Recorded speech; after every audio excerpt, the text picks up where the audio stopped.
Well, doing it this time in the morning feels a bit fucking weird, doesn't it, mate? What? Yeah, that about sums it up, and that might be what this sounds like. Welcome to episode 105 of the Mighty Whites podcast. I'm Jack, as always, joined by Casey. How are we doing? This week has just been ridiculous. That's why we're doing it at this sort of time. Both of us working at night every day. There's just no we can really do about it. But you know, not being able to do anything about it seems in keeping with Leeds this week, based on some of the defending in Leeds 1, Everton 2. This was a really frustrating game. First of all, what did you think of the performance overall? Yeah, obviously after Leicester, there was certainly a level of drop off from that. I thought not to the extent of kind of December and early January, but at times again our passing was a little bit off, and I don't know whether that was down to kind of the new pitch and how zippy that was. But at the same time, I thought we compete well. I still think we played pretty well. I think we probably had the best chances throughout the game. We had more of the chances. The two best chances were the two goals that they scored. Well, yeah, I suppose because 3 chances with it in and around the 6-yard box. Yeah. But no, I was going to say we did. When you're saying the pitch didn't look great, we do kind of accidentally have an exclusive because we did that charity quiz that Leeds put on. And in the words of Patrick Bamford, it was, quotes, like an ice rink. Yeah, I mean, there was a lot of players slipping. Yeah. Like, I would think that should get better as the pitch beds in, I hope. Yeah, it's a good job it didn't snow last night or anything. Yeah, because that really wouldn't have helped matters. Yeah. All just right now, as it goes. Yeah. It's luckily, very light, luckily not snowing right now, fortunately. Oh, it is. I'm looking at it. Oh, well, it really can't be far, because we do not live that far away from each other. No. So, now, I'm going to say the goals were just... That's what was so frustrating about it. We didn't play amazing, but I thought that I think we had the better of the play throughout the game. But just costly errors. Like the Sigurdsson goal, there's at least 3 errors and arguably 4. Like the ball gets played in down the channel for Luca Dean. Rafinha does chase back with him, but he just doesn't get tight at all. And he just allows him to cross it. He doesn't really try and block it. As that comes in, you've got Pascal Struijk coming across at the near post. And he looks over his left shoulder to check for the man that he's meant to be marking. Which is why there's been quite a good... And they're good threads, because this one is arguable. They're saying, well, he's looked over his shoulder because it's a man-to-man system. And doing that has meant he hasn't gone across, dropped an extra few yards where he might have been able to intercept it. But I would argue that look over his shoulder should have been 20 yards further up the pitch as he was running back. And if he looks then, he knows there's no one behind him. If he looks then. And he knows there's no one in front of him because he's already looking that way. So if he times his look over his shoulder better, he might actually be in a position to intercept it. If he does have any blame on him, I think he's probably 4 for 4. Yeah. But it is in there. Sigurdsson's run from the middle, Phillips just is wrong side the entire way. But then Sigurdsson slows himself up as he gets to the box to time his run, and Phillips catches him and just stays wrong side. He never actually gets back in. When Sigurdsson slowed up enough that he could have done. And then Liam Cooper isn't marking anyone. He is the spare man. And he just doesn't react at all. He just stands still in the middle of the box. So it really was a poor goal to give away. I mean, if you're leaving... It's always a bad goal if you're leaving an accomplished player unmarked 6-7 yards out middle of goal to tap home. But there was like so many ways that we could have prevented it, and we just didn't do any of them. Yeah, it was disappointing, and especially when you talk about kind of Phillips and Cooper's reaction to what's happening, and it must be just a breakdown in communication between the two of them, and like you say, I think everyone kind of turns and looks at those two and assumes one of them should have had them covered. Yeah, I think that's right. That like KP, because they did look at each other, didn't they, afterwards? And like there was a thing of it was. I took it as Phillips saying, "I know I'm wrong side, but you're in the perfect position to cover me there, and you didn't." Yeah. Like Jason Middleton's just messaged us saying KP and Coops both being aware of Sigurdsson and letting him run past was mind-boggling. Yeah, can't disagree with that, mate. It was a bit of a weird one, but I suppose it happens. I don't know what the actual percentage is, but I bet if you really look deep enough, it's probably 75. It's probably 80% of goals are down to a defensive mistake in some way. And then the second goal, there was people putting a lot of blame on Cooper for this one as well, which I think was a bit harsh. He did get beat by Ben Godfrey to the flick on, but the flick on isn't goal side. So Cooper is marking the correct side of him, and the way the ball is, I'm not sure he could have won that ball anyway. But what definitely can be done is Calvert-Lewin at the back post, and Luke Ayling's marking him and just completely goes to sleep. Yeah, I mean, Luke Ayling's just overall reaction to that was like someone who was a bodyguard to an important celebrity in a film who's been assassinated anyway. I wouldn't quite go there. I don't think it's as bad as someone dying. But in fairness to Luke Ayling, like I will say, like a poor bodyguard who's had deaths before, just like not again. In 2018, no one died. In 2019, no one died. In 2020, no one died. In 2021, someone died. Yeah. No, it's fine. You don't really have to dissect that one too much. You just can watch it again and you just think, why is Calvert-Lewin allowed to be that unmarked in the 6-yard box? Yeah, it was. There's no dissection. He just switched off and was completely out of position. I mean, he put his head in his hand straight after and came out in the press afterwards and said, "Yep, that's my fault. I switched off," which is fair enough. I mean, Luke Ayling is still a really, really, really good player. Great right back. Should always be in the team. Well, with his current squad anyway. I mean, if we find the next Dani Alves, then we'll see what happens. But like the one thing that I will say for Ayling is he could do with, even though in the end against Leicester he had a good game, but that is 2 in 2 that I think are his fault, because I think the Harvey Barnes goal was his as well.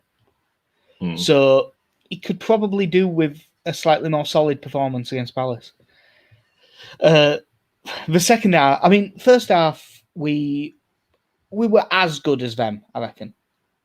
The Alioski volley from the edge of the box that smacked the post was a great effort. That really deserved a goal. But the second half, and there is an argument for game state here where Everton dropped off a bit. But because we scored so early, I don't think it was just that. I think we just outplayed them and just couldn't get the 2 goals needed. We got one straight away. Their turn to be a bit sloppy, to be honest. Ball goes into the box.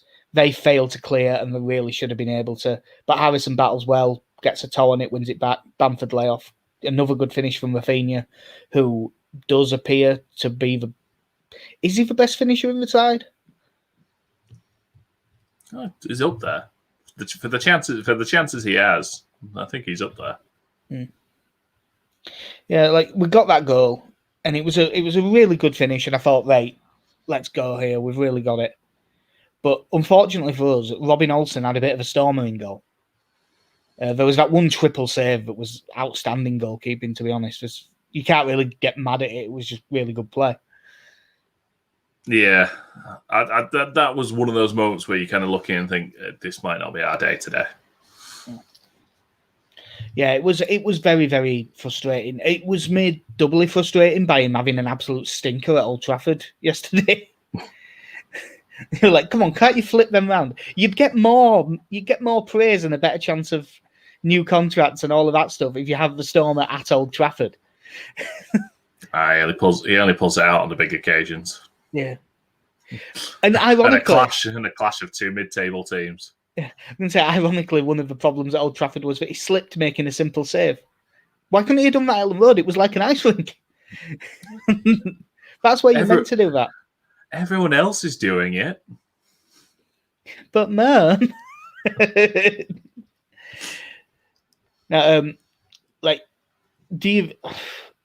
We definitely deserve something from the game, but I think a point would have been fair because, as much as I think we had overall balance of play, I think we were the better side. If you make 2 mistakes like that, you don't deserve to win. But I do think we deserved a point. Yeah, I think that's always the problem if you, especially that early into a game, you digging yourself a very deep hole to try and climb back out of when you make mistakes like that. I thought Everton, for the most part, I thought they were decent. The only thing about them I ever really got frustrated with was the fact that Yerry Mina never picked up a yellow card for just fouling everyone all game. He did seem to have a fair few, didn't he? I'm not sure of how many it was, but he definitely looked as if he should have picked something up. But again, at least 5. Again, not the biggest issue by any stretch. But nah, if he gets a yellow card, we go on to win that. I think. Yeah. Not even a red card. He's just got to be a bit more cautious. No, like you say, Everton kind of had every right to sit a little bit deeper once they had that lead. The main chance I can remember from the second half is Calvert-Lewin's 1v1 with Meslier, where he pretty much plays it straight down the middle and Meslier saved his leg. I didn't put it on the screen, but I've actually the actual note I've got is second half was all Leeds, barring one DCL chance later on. Yeah. No, it was a frustrating game, but it's made a lot better by the fact that we did beat Leicester and we're out, and it's 2 wins out of those last 3. Yeah, and I mean, it seems weird because I'm not even really looking at other results now because of where we are in the table. I'm just worrying about ours. But if you were thinking about it, by the looks of it, results sort of went our way yesterday. Like all the teams around us got beat. So we're still in a place where if we beat Palace, we'll go above Arsenal. What a strange alternate reality we now live in. You would have absolutely... You'd have snapped anyone's hand off if someone said, yeah, it'll be February and you can go above Arsenal with a win. Because you're not going to think, well, of Arsenal 18th.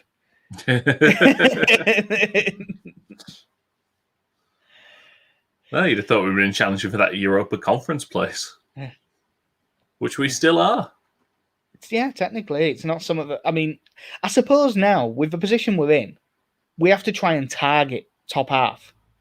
I don't mind whether we do or not, really, so long as we keep playing well. But that if you're in the position we're in, because we're still 11th, that's got to be your target, really. Yeah, I mean, I think it'd be an absolutely fantastic achievement if we could finish 10th, first season, solid mid-table. Yeah. But yeah. I mean, at this point, I do, like you say, I look at the results of the teams below us. I do worry that Sheffield United are going to lead a late charge for safety. But now there's even a bit of a gap now between the relegation zone and Burnley, who are 17th. I think they've got a bit of a 5-point cushion or something like that. Yeah. I again, it's a weird situation where I'm not used to it being this stress-free and not having to look. Yeah, I didn't realise. Burnley are 8 points clear of Fulham. That's 8, yeah. Yeah, and Burnley are 17 from the 8 points clear of Fulham. I didn't realise it was quite that big a gap. I think Fulham are 11 without a win, and they've got quite a few draws in there, but... God, are Fulham 11 without a win? Yeah. Jeez, I knew that they had that run where they were like, oh, they've been on a good run, but it was like 5 draws in a row. Yeah, it was not getting beaten. Yeah, and they've drawn 3 of the last 5 as well. So they've probably drawn like 8 of those 11. Yeah. But that's not really worth much. No. I mean, you'd be better winning 3 of them. Well, I suppose depending on who you're playing. Well, realistically, if you lose to West Brom and Sheffield United in that run, maybe not. Yeah, if you Fulham, you need to be going to places like Old Trafford and Anfield, and you've got to be getting wins there. Really. Yeah, you've got to win there. because you're a newly promoted side. The expectation is that you get in Europe. Yeah. That's what I have taken from the last few months of media coverage of Leeds. Yeah. The way Scott Parker's managing, he's going to prevent them from winning trophies. Yeah. That is our problem under Bielsa, that we've got promoted. Why aren't we winning all the trophies? Yeah. To be honest, I don't know why we're not competing in the Club World Cup. Yeah, we should be. It's poor Bielsa. Yeah, he's a myth, basically. Yeah. Complete myth. If we'd have gone for, Sam Allardyce instead, Leeds would be top at league right now. I don't know if he would with our defenders at the moment. No, we'd have definitely been top at league. I mean, that's what they all said. Him, Sean Dyche, someone like that. Yeah. Although I actually like Sean Dyche. To be fair, he wouldn't suit us, but I think he's a really good manager. Sean Dyche coming in with his 4-4-2. And speaking of 4-4-2, we're playing Palace on Monday. And they will be playing 4-4-2. I don't actually want to go to that yet, but you just gave me a chance for a transition, so I had to do it. There is one little story thing, but I don't think there's much in it. There was a few stories all over Twitter last night linking Rafinha with Liverpool in the summer. I wouldn't worry about it yet. Don't get me wrong, he's going to get linked with absolutely everyone, and I'm sure they have scouted him. I'm sure every big club in Europe is looking at him at the minute because he's in such good form. But the story was like, oh, Liverpool are interested in this, and like they just used the transfer marked value, so it said 50 million plus deal. Going, no, it'd be 60 plus. Yeah, it would be very, very odd for us to have him for a year and go, we are okay making a loss on this deal. Yeah. I mean, I know Ren sort of did, which was weird. Yeah. But that was very much the exception rather than the rule. Yeah, would have been a really strange deal if we ended up doing that. But no, I mean, like you say, I'm not surprised that he's been scouted at the moment. He's been our best performer pretty much, I think, since breaking into the team and kind of staying there. And I think he is our best attacking threat as well, because he just brings that level of unpredictability about him. He does look so much better played on the right than he does on the left. But to have that inside forward who is a goal threat and has that pace, has that skill, and that technical quality. Ideally, what I would like is Liverpool to come in with a similar bid for Helder Costa. Yeah, because he's just as good. Top player. He's absolutely as good. So if Liverpool want to buy Rafinha, but just instead of having to spend 60 million, you only have to spend 30. You should buy Helder Costa from us. And he's probably mates with Hotter as well. That's nice. Yeah. And you know what he's really good at? He's really good at coming off the bench to make an impact, which is what Liverpool could do with. Yeah. Have we said enough nice things about him now? Yeah, I don't know what's happened to him. It must be a mental thing, because this is just not the same player that was playing the first few weeks of the season. Yeah. Well, I mean, Jack, be careful what you say about him. There's people with the attitude of if you've not got anything nice to say, don't say it at all. That isn't even not that nice. I think that there's something. I don't know if his motivation's gone because he knows he can't displace Rafinha. But there's something up, because I've always rated him higher than a lot of people did, because there's a lot of people have always not, like my dad, for instance, just hates him and thinks he's a bit lazy, and he does get knocked off the ball so easily. Like, that is so frustrating to watch. There were some people not pleased with me on the Through It All Together account because I tweeted that a 5-year-old could knock Helder Costa off the ball. And that's right, it was too harsh. I should have said 12. Because then I'd have meant it. That's I don't hate him or anything. I just can't believe how poor his form is. That was only like a 6-minute cameo at the end of a game. And even in that 6 minutes, he managed to look miles off the pace. Yeah. I think we both had the same reaction when he just sort of got shrugged off the ball. And it's just, oh, for God, like, come on. That wasn't even hard. Just, you're a man now. I was going to say grown man, but he's slightly shorter in stature. I was gonna say, I wouldn't go that far. He's probably like, what? He's probably as tall as me. He's not 5'10". I would think he probably is. Surely he's not 5'10". I don't know how tall he is, but I don't think he's that short. How tall is Helder Costa? Let's see. Let's see. Google has his height's listed at 1.78 m, which I think is 5'11".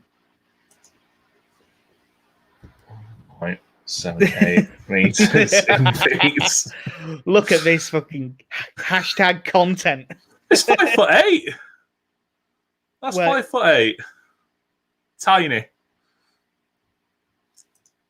If you want to Google it, I just have. All right, so yeah, he's 5'8".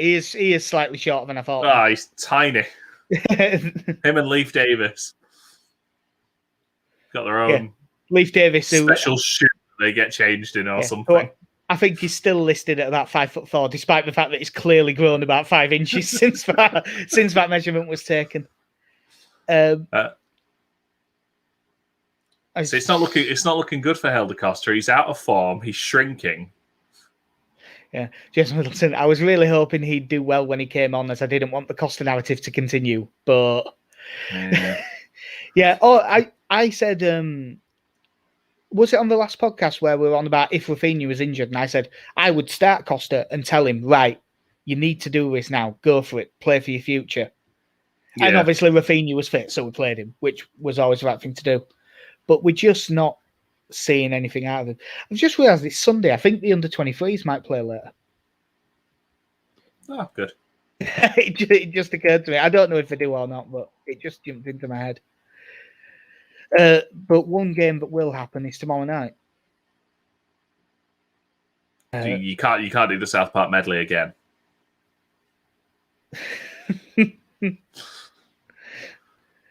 No, you're right. I won't. Yeah, tomorrow night, 8:00, Palace at home this time. Obviously, they beat us 4-1 away, which on the balance of play was a ridiculous result. No, what was it? There was the bullet. There was the brilliant free kick. There was the mad deflection. Yeah, off Helder Costa, but that was not his fault. No, that was, if anything, you know what? No, since we're piling in now, there was the ridiculous offside given against Bamford. Yeah, when he pointed.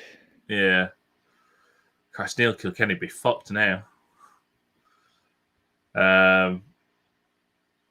So, yeah, that was one of those games where that was absolutely no reflection of how the game actually played out. It was madness. And because that was one of those where I think Click was actually having a really good game that day. Like, everything we did went through him. But, you know, having watched them and now knowing that Zaha is out, I do feel confident in as much as I think Eze is probably their biggest threat now. You would think so. Like, I think that's how quickly he's established himself as kind of the number 2 player behind Zaha in this team. Like he's come on leaps and bounds this season. Like every time you watch Match of the Day or something, there's always something he does that you just think, wow, he's how so many teams end up passing on him is beyond me. And he seems like the nicest person as well. Yeah, they are a good side of Palace. I mean, they are below us in the league. They're 13th, but you know, same number of points. We have a game in hand, so there's not a great deal between.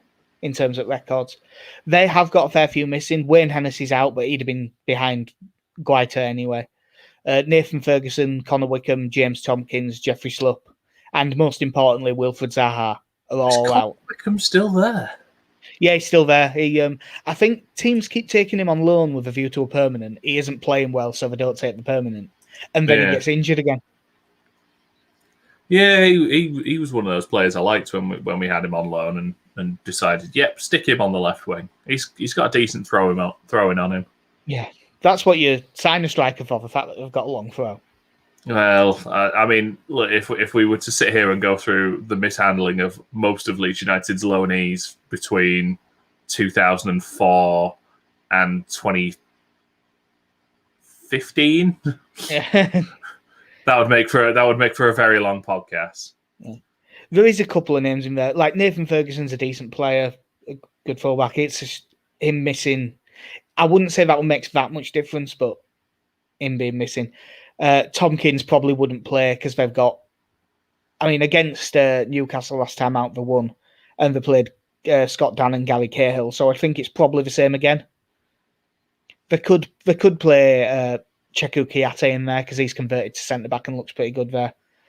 Jeffrey Schlupp, and he can cause problems because of all of his pace and stuff. They've started playing him in the middle a bit, but his pace on the break could be a real problem. So him being missing is probably no bad thing. And Zaha being missing is obviously massive because he's their best player, their key man, everything. Because they'll probably still play two up front, it might mean that Jean-Philippe Mateta starts, who they've signed from, damn it, which club was it? Mainz, I think. He was linked with Leeds a lot, and he's rated quite highly, so he'd be an interesting player to see. But it'll probably be him and Jordan Ayew up top. Yeah. And probably a 4-4-2. The head on the wing. Yeah, Andros. With a point to prove. By the looks of it, against Newcastle, they actually played Jordan Ayew on the wing and played Batshuayi up top. So I wonder if they might do that again. But it'll be either way, 4-4-2. So Leeds will probably be playing. Well, Leeds in all likelihood will be playing three at the back if they're in all likelihood playing 4-4-2. Yeah. But it'll probably be the same bodies. Yeah, you'd imagine that'll just be Phillips sitting deeper, essentially, or just dropping in to be that third central defender. They could do that, or it could be Dallas drops to right wing back. Yeah. Ayling moves inside one. They could do either. I would think it'd probably be Ayling. Anything could happen. Yeah, well, I mean, it'll be Stuart Dallas centre back. Yeah. Because why not? He's done. He can do everything, that man. And left back. Yeah. He's doing both now. What, like Jack Harrison when we were playing that asymmetric formation when we were chasing games and he was playing left back and left wing? Yeah. Just massive. Overload the right, leave Jack Harrison, he'll be fine. Have Ayling and Costa and Hernandez drifting over to that side all on the right and just Harrison over by himself. Yeah. If I remember rightly, last time out against Newcastle, they conceded pretty early, didn't they? They got off to a poor start. Yeah, it was like second and minute or something. Yeah, and then turned it round.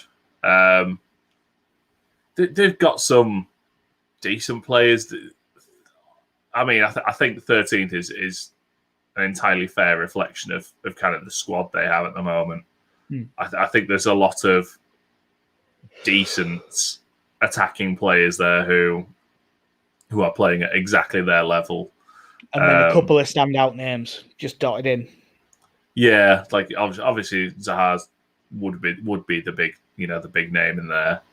I think Eze is one of those who will probably be playing at a much higher level within a couple of years. And then the kind of between Ayew, Townsend, that's why I don't. I mean, Benteke. There's something in Benteke. I've seen it before. It was about 7 years ago now, admittedly, but there is a good footballer in there somewhere. But yeah, it'll be interesting. I know this is kind of a bit of a tangent. I'd be very interested to see what they're like come next season because about half their squad's out of contract this year. Yeah, and it's getting quite old as well, that squad. Yeah. Like, was it Joel Ward that Neil Warnock really wanted us to sign, but we couldn't stump up the cash for him. Yeah, we couldn't stump up the roughly 300, 400 grand. Good times. Good times. Yeah, and but don't worry, he only went on to play like 300 Premier League games. and we signed Lee Peltier. I was going to say it would have blocked Sam Byram's development, but we ended up playing Sam Byram on right wing most of the time anyway, so it probably wouldn't have. Yeah. Sam. He was so good. Yeah, the other one that's in their side that's really kicked on, because they've had him now for like 3 seasons or something, and he never got going, but Jairo Riedewald has he's really picked up, and I think he's just signed a new deal as well now. Yeah, he's been on the score sheet a couple of times in the last few weeks. But yeah, I think he's one of those that you mentioned last time we played them as one of those players who they've not put all the pieces together, but there is a player there. Yeah, well, I mean, he looked really good when he was at Ajax. He was. I know that everyone that comes to Ajax is the next big thing because it happens constantly, and they do produce that many. Yeah. But he was really, really highly rated. Like, you know, he got in the Dutch team and stuff way before he went to Palace. Yeah. But he's a really good player, and of course he's a centre mid who's good at passing and plays well, but can play at centre back. So before he signed a new contract, I was half expecting us to sign him. Yeah, because he sounds like our sort of thing. Right in the Bielsa mould. Yeah. And the other thing that I didn't realise with him is he's still only 24. Really? Yeah. Like he made his Ajax debut by the looks of this in his like senior squads. He signed his first professional contract in like 2013. Yeah. So he was he was 16. Maths. Yeah, he made his pro debut for young Ajax, and then December 2013 he first got in the first team squad. Yeah. So that's probably why he was the next big thing, because he broke it. Even by their standards, that's young.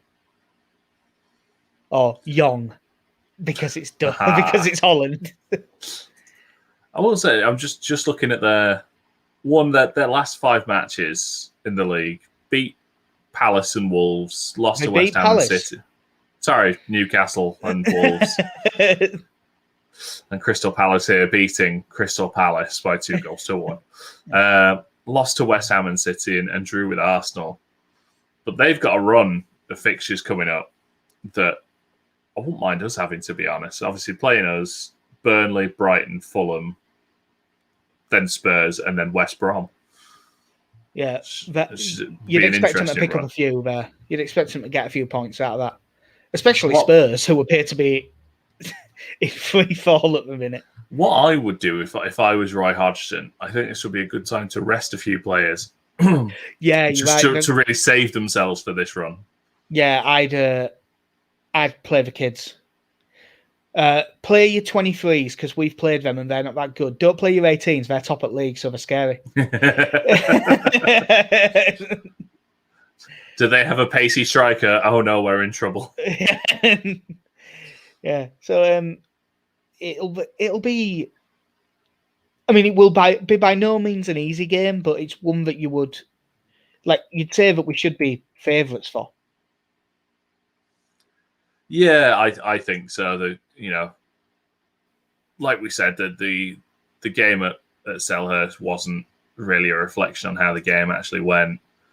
And I still think they, attack-wise, especially without Zaha, they still don't pose a massive threat. I think they're one of those teams where they've got a number of players on 3 goals or 4 goals. Sorry, I just looked at the odds. I know I said we should be favourites, but we're 4-5. That is too short. I think 16.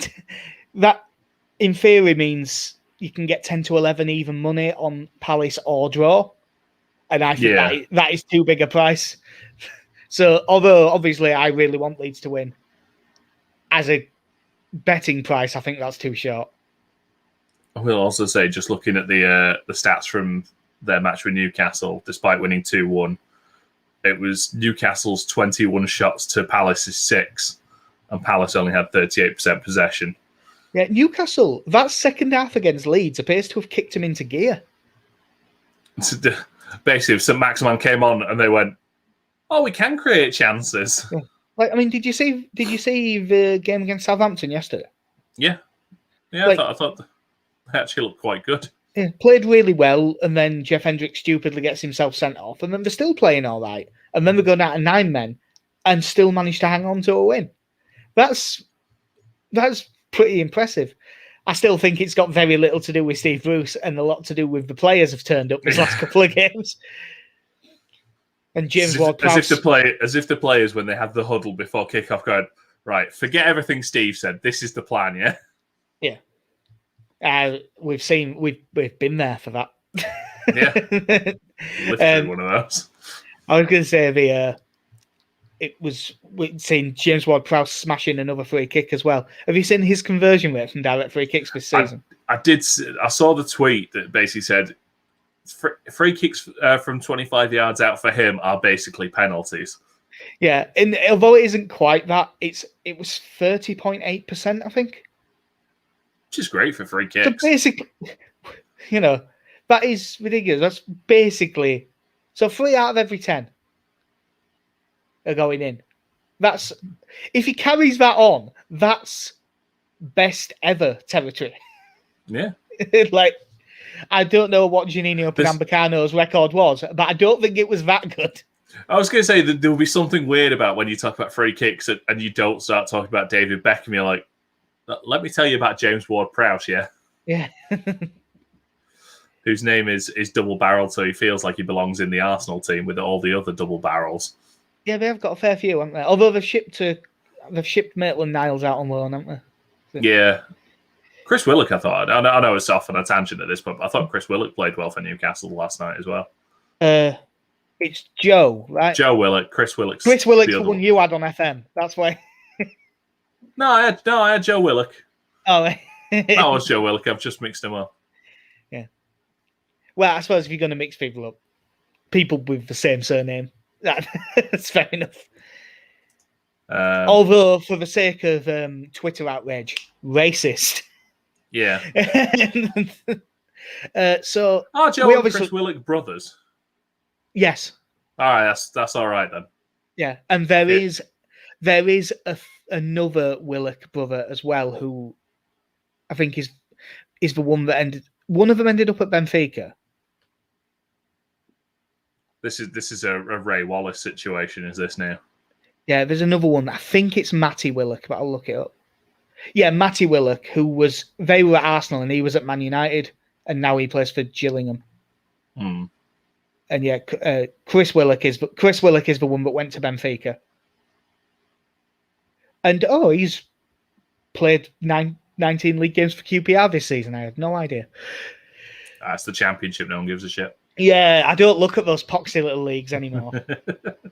Jack, 8 months ago, the best league in the world, the Championship. It is that funny thing though. Like, if I see there's a Championship game on like a Friday night or something, I put it on for a bit, and then I'm just like, I don't really care. You're a better man than me. I'm gonna watch Twin Peaks. Yeah. Yeah, Jason Middleton saying this is great content. Yeah, I knew that it'd be. I knew that today would be all over the place. We're both very sleep deprived and a bit out of it, and we also knew that this would be a fairly short one because we're coming to the end. The only thing that we have to do is your prediction for Palace. As always, I'm going to be optimistic. I'm going to say we win this one. I'm going to back us to get a couple here. More than a couple, so I'm going to say a 3-1 win. Yeah.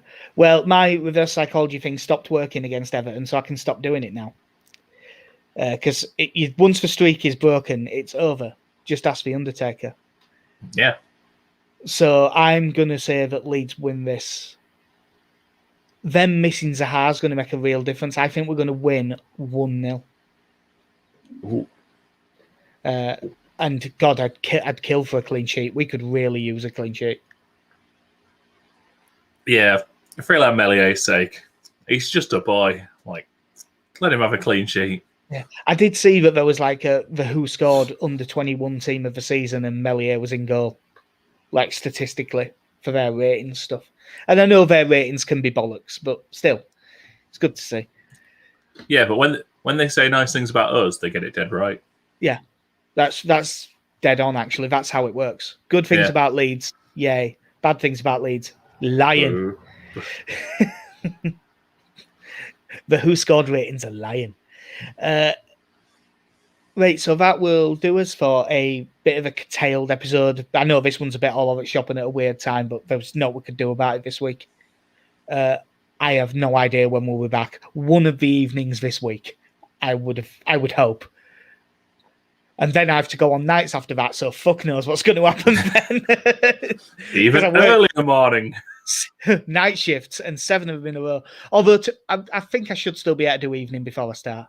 So that'll do us for episode 105 of the Mighty Whites podcast. We're mightywhitespodcast.com and at Mighty Whites Pod on Twitter. The stuff we write goes up on Through It All Together, which is at THRU, it's all LUFC on Twitter. Both things are also on Facebook. Not that I use for Facebook. I don't think this will get edited, so I will plug, if you need any audio work doing, go to medicineroomstudios.com or Medicine Room Studios on Facebook and on Twitter. And I think that will do us. So I've been Jack, see ya. I've been Casey. Have a good one.